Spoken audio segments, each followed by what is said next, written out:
Welcome back to correlation and regression.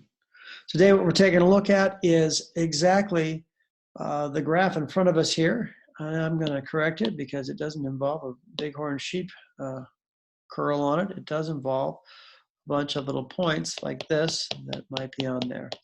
The first thing I'm going to talk about is correlation, and then I'm going to talk about regression.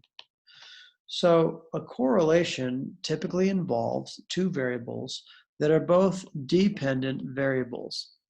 Now, I won't say that people only ever do correlation on two variables that are both dependent, but I think that's what it's originally sort of designed to do. And what that means is that each of these are sort of random samples of these two separate variables. In this correlation, we're going to measure this variable, this test statistic here that's called R. I'll circle the R on there. It's a little r. And R is a measurement of the strength of the association between X and Y. So those two variables. And that's what a correlation is. And so the calculation of that I've written out here. It's actually a cross product of X and Y divided by sum of squares of X times sum of square of Y square root. You can check that out in the Excel program to see exactly how it works. But it's essentially a measure of how much X and Y vary together on the top versus how much, or divided by how much variance there is in both X and Y, which is what's on the bottom. So in this particular case, we're looking at what we use correlation for. And the first thing I want to make sure to point out here is that for correlation, there is no causation. Now, I don't even mean like there's no causation implied in this model, and there, more importantly, there's no causation tested in this model. And that means that what the outcome of this statistical analysis shows us doesn't have anything to do with whether or not X causes Y. And we're going to talk about that a little bit in this video, and we'll get there. So there's correlation. It's done by a single R, which has a couple of different names. You notice I wrote it on here. It's also called the Pearson product moment correlation coefficient, and or just the correlation coefficient. And it often looks at a group of points like this point, the group that I've drawn up here. I call it the football of correlation. And I'll show you that it can go in a couple of different directions. So a positive correlation is what I drew above there, and it can also be a negative correlation that goes in this direction. We can also have a correlation that has no correlation whatsoever. Typically, the best idea of a no correlation means that these are just a bunch of random points out there that don't appear to be associated at all. Now, one important component of this is it is a linear relationship. And linear does mean it's a straight line. So what we are testing is whether or not there is a straight line that connects those that relationship or explains that relationship. But I'm going to take out my line that I just put in there because one thing about correlation is we never actually draw the line. That's one of the things that separates correlation from regression. In a correlation, we measure the strength of the association. We do it using a statistical value R, and this has a, we can get for R, it has a degrees of freedom, which is equal to the number of points minus 2, and we can calculate a p-value using a table. So we can tell the probability that the points that are selected in this particular study were actually taken from a random cloud of points, sort of like the ones down here in the corner. Are they really just a few points taken from that group of points that happen to look correlated, or are they actually taken from a paired distribution of correlated points? And so that's what the p-value tells us, the null being that there's no correlation. The p-value, again, does not tell us if X causes Y. That is another question.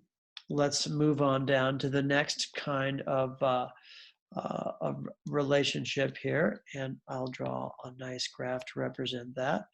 Once we do a test and we find out that the two variables that we're looking at are correlated, and then it is typical that we can fit a line. So if this is X and this is Y, if they are correlated, and you can then draw a line. This is what we call a best fit line. And this is what's done in linear regression. So I'll write that up here, linear regression. Now, I'll go ahead and say that the best fit line has an equation that goes with it, and that means that y is equal to sum a plus b times x. So essentially, b here is the slope, right? So the slope is the rise over run. So that explains the steepness of the line, and the A is the intercept. So if we were to go all the way back here, where would this would be A right there. All right, so that's what we have for the regression.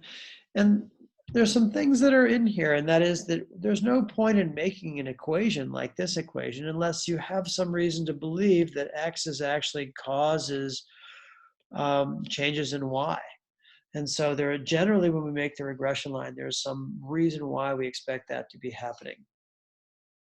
The second thing we can do with regression is test the significance of the slope. We can also get a p-value for the slope to determine if it's significantly different from 0.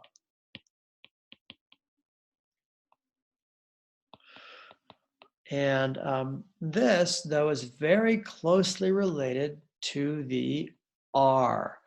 So the R at the top is going to be significant if the beta or the B is significant.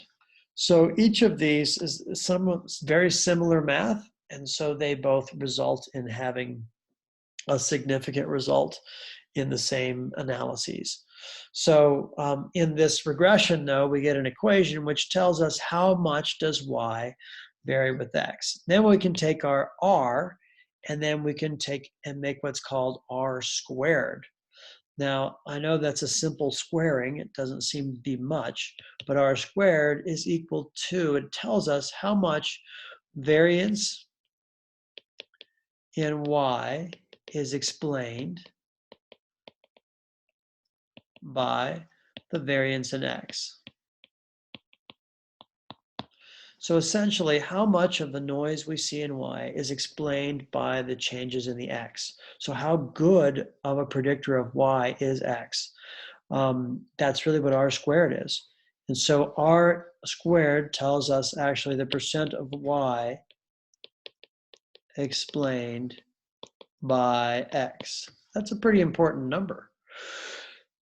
So this is basically the difference between regression and correlation. In the correlation, we don't draw the line. We just find out if the association is significant and how strong is it. And if we believe there's a causative relationship, which we might if we have a physical or biomechanical or physiological reason to expect X to cause Y, then we can make this equation and discover how much of an effect will each change in X have on the Y.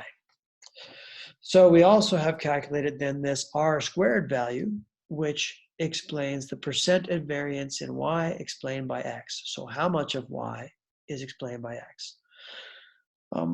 Essentially, this is the basics of regression. There are some problems with bad data that doesn't work out very well, or it's poorly sampled, or that is caused by nonlinear effects, such as exponential effects or weird curvy shapes.